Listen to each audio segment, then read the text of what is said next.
कभी कभी उपासक फंस जाता है। सामने वाले को प्रसन्न करने की चेष्टा में कभी कभी उपासना में बाधा खड़ी हो जाती है। ये कैसे संतुष्ट होगा? ये बहुत बड़ी कमी है। इसी को कहा गया है, दया बिना साधु कसाई, दया करी तो आफत आई। सामने वाले को परमार्थ का उपदेश करके दूर हट जाना चाहिए। वो पकड़े परमार्थ को तब तो उसको निकाला जा सकता है। तो यदि कहीं इसको संतुष्ट करके निकाला जाए तो वो कभी संतुष्ट नहीं हो सकता। ऐसी नीच वृत्ति होती है। जितना आप उसको निकालने की चेष्टा करेंगे उतना ही वो आपको दलदल में धंसाता जाएगा। ये प्रकृति का सिद्धांत है। इसलिए उपासक को निरपेक्ष रहना चाहिए, किसी की अपेक्षा नहीं रखनी चाहिए। ये अनुभूत बात कह रहे हैं। जो संतों से अनुभूत है वही हृदय में अनुभव में आता है।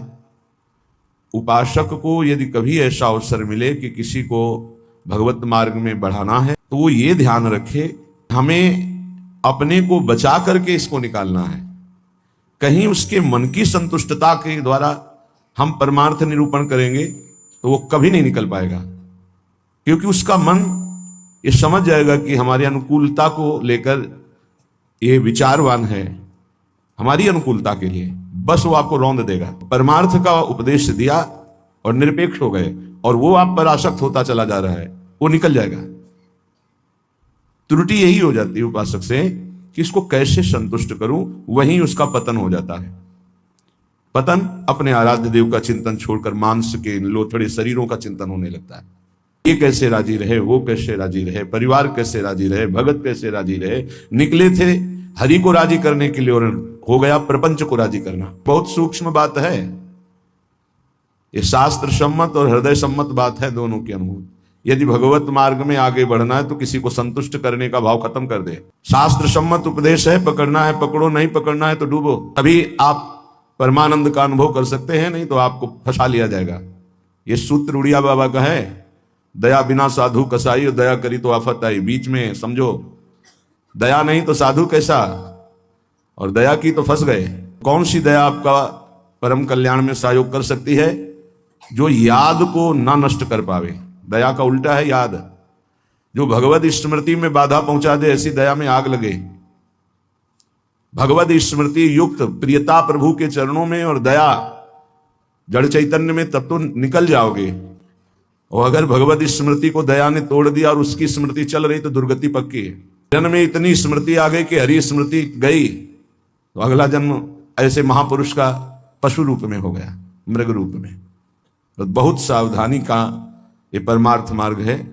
कभी कभी दया में चूक हो जाती है। दया बहुत बड़ी दैवी संपदा है, कोई साधारण नहीं है। महापुरुष अपने कल्याण की बात ना देखते हुए सामने वाले का कैसे मंगल हो, इस बात पर विचार युक्त रहते हैं। साधक को बहुत सावधान रहना चाहिए। इस दया रूपी सद्गुण से बचना चाहिए। ध्यान से इसको पकड़ लीजिए, दया रूपी सद्गुण से बचना चाहिए जब तक भगवत प्राप्ति ना हो जाए। दूर से दया का भाव, दूर से हृदय में कहीं इसका भाव प्रवेश हो गया कि इस पर दया करनी है, हम बड़े दयालु हैं, तो फंसा फंसाया है। भजन करने से हृदय बड़ा द्रवित हो जाता है। द्रवित हृदय में करुणा और दया की लहरें उठती रहती हैं। उसको लगता है क्या दे दूं, क्या कर दूं, कैसे ये भगवान में लग जाए। अच्छी बात है, पर व्यवहार में ये तुम्हारी बात कोई जान गया कि तुम इतने दयालु हो तो दुरुपयोग कर देगा। तुम्हारी इस दया का दुरुपयोग हो जाएगा। बहुत अच्छे से इसको समझ के बोल रहे हैं। इसलिए चाहे गृहस्थ हो चाहे विरक्त हो, यदि भगवत प्राप्ति करनी है तो दया रूपी सद्गुण को हृदय में दबा दो। हर से निरपेक्ष और उदासीन रहो। जब कभी भगवान ऐसी सामर्थ्य दे तो निरपेक्ष होकर के उससे कोई आसक्ति न रखते हुए उपदेश कर दिया और दूरी बनाए। नजदीकी बनाया तो फंसे।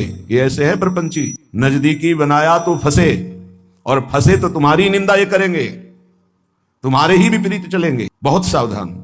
जैसे डूबने वाले को बचाने वाला जाए और चतुर तैराक ना हो, चतुर इसलिए कि अपने को बचा ले, तैराक इसलिए कि उसको भी निकाल ले, तो डूबने वाला पहला काम करता है, बचाने वाले को डुबोता है और ऊपर उठ के सांस लेना चाहता है। बस ऐसे ही बहुत समुद्र में, प्रपंच में कामी क्रोधी लोभी ऐसे जो जन डूबे हुए हैं, साधु का कर्तव्य है उनको निकालना, पर परम प्रवीणता पूर्वक अपने को बचाते हुए, नहीं तो पक्का डूब जाएगा।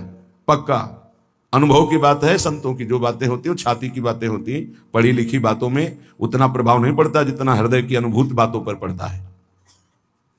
फिर अनुभव होगा कि बड़ा इष्ट कठोर है, रक्षा नहीं की, हमको बचाया नहीं, हम संकट में फंस गए। तो इष्ट शास्त्रों में संतों के रूप में, गुरुदेव के रूप में उपदेश करते हैं। निरपेक्षम मुनिम शांतम निर्वैरम समदर्शनम। कहां यहां ऐसा लिखा है कि तुम ऐसी दया करो कि उसी का चिंतन करने लगो, उसी के गले लग जाओ, उसी को अपना मान लो? कहां लिखा है? निरपेक्षम, किसी की अपेक्षा नहीं। हम उपदेश कर रहे हैं, उसको पकड़ो तो आओ, जैसे हम चाहें वैसे चलो तो आओ, नहीं तो जाओ। भगवान का ही सब बनाया हुआ खेल है, भोगो खेलो, नर्क जाओ स्वर्ग जाओ, तुम्हारी रुचि। अगर मुक्त होना चाहते हो तो आज्ञा का पालन करो, निरपेक्ष रहे। निरपेक्षम मुनिम, मननशील, एक क्षण भी अपने प्रभु को ना छोड़े। ये संसार का सूत्र है। यदि आप निरपेक्ष रहे तो आपकी चरण धूल माथे पे चढ़ाएगा और